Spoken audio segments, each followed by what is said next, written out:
Hola a todos, DaiQuest en línea desde Multiverso Friki, donde las fricadas valen más que el vibranio. Hoy os traigo la segunda entrega de Agujeros de Trama. Continuando con la saga de Star Wars, hoy nos toca analizar el ataque de los clones. A nivel de historia, es un bajón con respecto a la amenaza fantasma. Tiene partes buenas como la investigación de Obi-Wan, la lucha de los Jedi en el Coliseo y el personaje de Dooku que a mí me encanta. Si le hubiesen quitado la parte del pasteleo entre Anakin y Padme, habría mejorado bastante. Pero también hay que reconocer que no hay película ni en la primera trilogía ni en la trilogía original que nos enseñe mejor que la galaxia es mucho más grande que el conflicto de turno.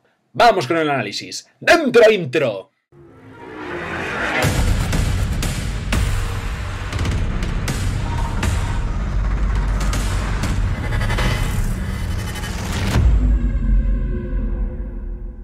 Han pasado 10 años desde la amenaza fantasma, y como hay un movimiento separatista, la República se plantea crear un ejército. Además, Padme ya no es reina, ahora es senadora. ¿Que cómo es eso? Pues resulta que Naboo es una especie de monarquía electoral matriarcal donde se elige una reina cada X tiempo. Pero vamos a ver, Padme era reina en la amenaza fantasma y por entonces ella tenía 14 años. Si alucinante es que pueda presentarse a las elecciones teniendo esa edad, más aún lo es que la hayan votado.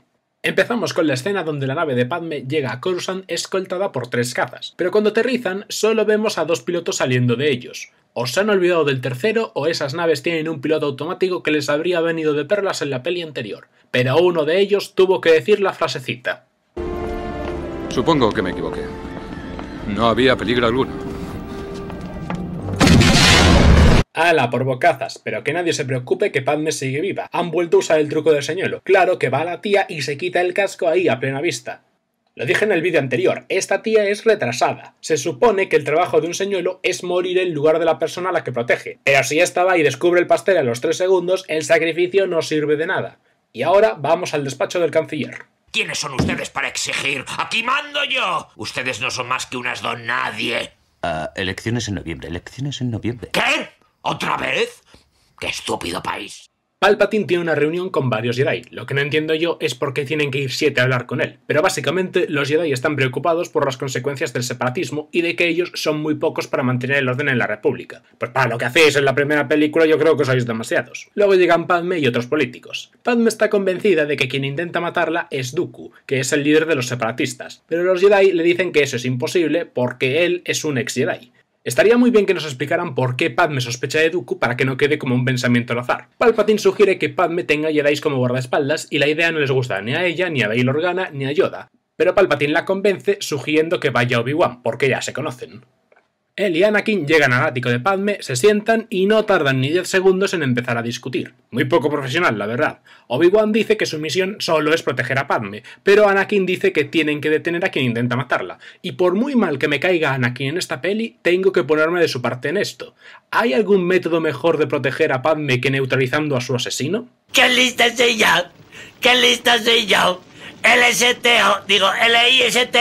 Después de saber que Anakin no deja de tener pesadillas relacionadas con su madre, llega un droide flotante enviado por uno de los asesinos. Abre un agujero en el escudo, o sensor, o lo que sea eso, y luego hace otro agujero en la ventana. Lo práctico que habría sido dispararle a través del agujerito en lugar de liarse con 100 pies espaciales venenosos. Y en esta escena hay varias cosas que no pillo. ¿Qué son las lucecitas esas del suelo? ¿Sensores o es que Padme no duerme con la luz apagada? ¿Y cómo saben los 100 pies esos que tienen que ir a picar a Padme? ¿O evitar que los vea R2? ¿Y qué están haciendo los Jedi mientras la senadora que tienen que proteger está en peligro de muerte? Discutir de política. Tranquilos que Padme no muere todavía. ¿Pero no ha sido un poco flipada matar a los 100 pies con el sable láser? Bueno, para flipada la de Obi-Wan. ¿A dónde vas tú? Anakin va corriendo a por un speeder para perseguirlos, pero cuando el droide se acerca a Zam, ella saca un rifle de francotirador y se lo carga, aunque cuando vemos la mirilla nos damos cuenta de que apuntaba a Obi-Wan. También es casualidad de que falle dándole al blanco más difícil de todos. Anakin lo salva y comienza una persecución donde él comete varias imprudencias innecesarias, como casi estrellarse, pasar entre los postes eléctricos, tomar un atajo y saltar al vacío. ¿Cómo puñetas ha sobrevivido a una caída de semejante altura? Ah, sí, bueno, siempre que vean una cosa así, lo hizo un mago. Aterriza en el speeder de Zam y mientras lucha por no caerse vemos que ella es una Claudita, una especie que puede cambiar de aspecto. Me parece el peor momento para decidir mostrar su verdadera cara, vamos. Lo suyo sería cambiar de forma cuando no mire nadie. Anakin consigue que ella dispare al salpicadero y así se estrellan. Lamento el aterrizaje, chicos. La niebla es tan espesa que no alcanzo a ver ni mis propias cataratas. Zam sale corriendo, entra en un bar para ocultarse y los Jedi se separan para buscarla. Después de que Obi-Wan le dé lecciones de vida a un arco, Zam intenta matarlo por la espalda. Fracaso total. Además, ¿qué necesidad tenía de matarlo? Yo creo que con su habilidad de cambiar de aspecto, lo mejor habría sido noquear a alguien, quitarle la ropa y huir como quien no quiere la cosa. Cuando los Jedi la llevan a un callejón para interrogarla y ella está a punto de delatar a su compañero cazarrecompensas, él le dispara un dardo tóxico que la mata en cuestión de segundos y después se larga volando. Luego se reúnen con el Consejo Jedi y ellos les ordenan separarse. Obi-Wan tiene que capturar al cazarrecompensas misterioso y Anakin debe llevar a Padme de vuelta a Naboo para seguir protegiéndola. ¿Y quién va a ocuparse de sus deberes con la senadora mientras ella no está? Jar Jar Binks. ¿Qué podría salir mal? ¿Y podrían pagarme bajo cuerda? Tengo algún problemilla con esos de Hacienda. También descubrimos que Padme está en contra de crear un ejército. Una vez más, esta tía no piensa. Recordemos que en la amenaza fantasma la Federación de Comercio invadió Naboo muy fácilmente porque no había ejército, y que no habrían podido expulsarlos sin la ayuda del ejército Gungan. Vamos, esta tía tendría que ser la que más a favor esté de que la República tenga un ejército, pero no. Toca la investigación de Obi-Wan. La única pista que tiene para llegar hasta el cazarrecompensas es el dardo que utilizó para matar a Zam. ¡Esto no es una biblioteca! ¡Esto no es un supermercado! Primero va a ver a Dex, un amigo suyo que es la versión besalisco del estereotipo del cocinero grasiento de comida rápida. Él le dice que el dardo viene de Camino, un planeta habitado por clonadores a los que les gusta el dinero. Pero cuando se va a la biblioteca del Templo Jedi para buscar información, no encuentra nada. Si un elemento no aparece en nuestros archivos, es que no existe. ¡Hala! Más soberbia Jedi.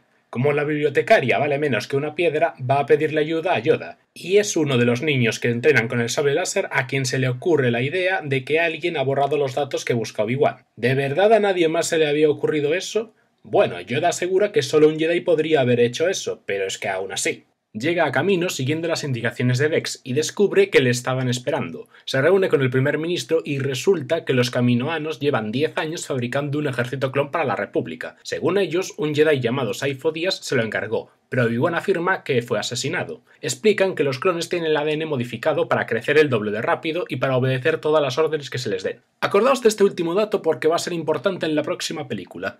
Los clones los hacen a partir de un cazarrecompensas llamado Jango Fett. Obi-Wan sospecha que es quien busca, pero esto queda confirmado en el momento en el que Boba decide cerrar la puerta del armario para ocultar su armadura. Antes de eso se dedica a darle largas a Obi-Wan hasta que él le pregunta si conocía a Sifo Dyas. Ahí su respuesta se vuelve más concreta. No sé quién es. ¿En serio? A mí me reclutó un hombre llamado Tyrannus en una de las lunas de Bogden. Luego se pone en contacto con Yoda y Windu y les cuenta todo lo que ha descubierto. A ellos les sienta como una patada en los bajos porque en teoría tendrían que haber sabido lo del ejército clon. Pero deciden no contarle al Senado la parte en la que ellos tendrían que haberse dado cuenta. Y es que yo cuantas más veces veo esta trilogía, más me doy cuenta de que los Jedi no son ningún tipo de héroes. Porque vamos a ver, primero dejan a un planeta invadido sin hacer nada y ahora quieren hacer creer a la gente que son más poderosos de lo que realmente son. Obi-Wan pilla a Jango preparándolo todo para huir y empieza la batalla, aunque no tengo yo muy claro cómo pensaba Obi-Wan llevar a Jango prisionero si él ha venido en un caza de un solo asiento. ¡Oh, entiendo! De modo que por lo que se ve lo tenían todo previsto. Igual pensaba usar la nave de Jango, pero ya hablaremos en otro vídeo sobre lo fácil que es en este universo robar una nave. Después de la pelea, Jango se escapa, pero Obi-Wan le coloca un rastreador a su nave que le habría venido muy bien al principio de la película. Y no puedo evitar preguntarme cómo es que nadie fue allí a ver qué pasaba. Supongo que las peleas eran algo habitual en Camino. Gracias al rastreador, Obi-Wan sigue a Jango y a Boba hasta Geonosis. ¡Atención, fugitivos! Van a abandonar nuestra jurisdicción. Den la vuelta inmediatamente o no podremos procesarlos. Será mejor hacer lo que dice. Después de llevarlo hasta el campo de asteroides para dejarle cargas sísmicas, le disparan un misil del que él se libra echando los recambios y luego apaga los motores para despistarlos. Deja pasar un rato y se infiltra en el planeta donde de casualidad consigue espiar una reunión de los líderes separatistas. Dentro de 15 minutos llevaré a cabo mi venganza contra esta ciudad. ¡No se librará nadie! ¡Nadie! Así descubre que el cliente de Jango es Newt Gunray y que han creado un estado llamado Confederación de Sistemas Independientes. Bueno, en realidad eso no está en la peli, pero no habría estado de más que lo mencionaran. Su plan es fabricar droides de combate para crear el ejército más grande de la galaxia y luego usarlo para obligar a la República a que hagan lo que ellos digan. Obi-Wan vuelve a su nave para avisar a todos de lo que ha descubierto, pero no tiene alcance para contactar con Coruscant, así que va a mandarle el mensaje a Anakin para que él lo reenvíe. Ahí es cuando descubre que Anakin no está en Naboo, sino en Tatooine.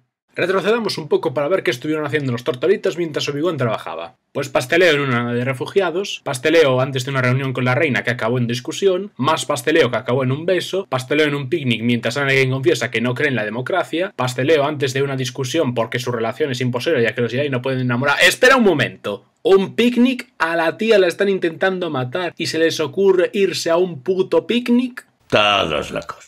Y salvo porque nos clavan en la frente una y otra vez que estos dos están enamorados, estas escenas no aportan prácticamente nada a la trama. A la mañana siguiente, Anakin le habla a Padme de las pesadillas que tiene con su madre y que está convencido de que son un mal presagio, así que los dos se van a Tatooine a buscarla. Van a ver a Watto, pero él les dice que Shmi ya no es su esclava porque se la vendió a un granjero de humedad llamado Click Lars que se casó con ella. Van a la granja, se reencuentran con 3PO y conocen a la familia Lars, pero Shmi tampoco está ahí. Click les cuenta que la secuestraron unos Tusken, los moradores de las arenas, y que él perdió una pierna intentando rescatarla. Anakin se niega a rendirse y se aventura solo en el mar de dunas para buscar a los Tusken, dejando a Padme con los Lars. Tras buscar toda la noche, encuentra el campamento Tusken y a su madre, pero la alegría le dura bien poco porque Shmi muere a los 2 minutos. Esos moradores no tienen ni puñetera idea de la que se va a liar en la galaxia por lo que han hecho. Después de masacrar a los Tusken, Anakin lleva el cadáver a la granja Lars y explota, le vienen delirios de grandeza, le echa la culpa a Obi-Wan, pero lo verdaderamente preocupante es esto. Ojalá hubiera alguna otra explicación, pero no la hay. Soy un asesino. ¡Soy un triste asesinillo! Vale, no, lo que realmente dice es... Los maté. Sí, a todos. Y no solo los hombres, también las mujeres. Al igual que los niños, son como animales. Y los he aniquilado como animales. ¡Y los odio! ¿Y qué hace Padme? Pues acurrucarse al su lado para darle cariñitos. Tía, acaba de confesar que es un psicópata. Lo suyo es inventarse cualquier excusa para salir de ahí echando virutas, coger la nave espacial y largarse del planeta. Luego viene el funeral de Shmi, que R2 se interrumpe para avisar del mensaje de Obi-Wan. Resulta que el tío no llegó a terminarlo y que lo capturaron. ¿Y cómo le capturaron? Pues usando un droide que, claro...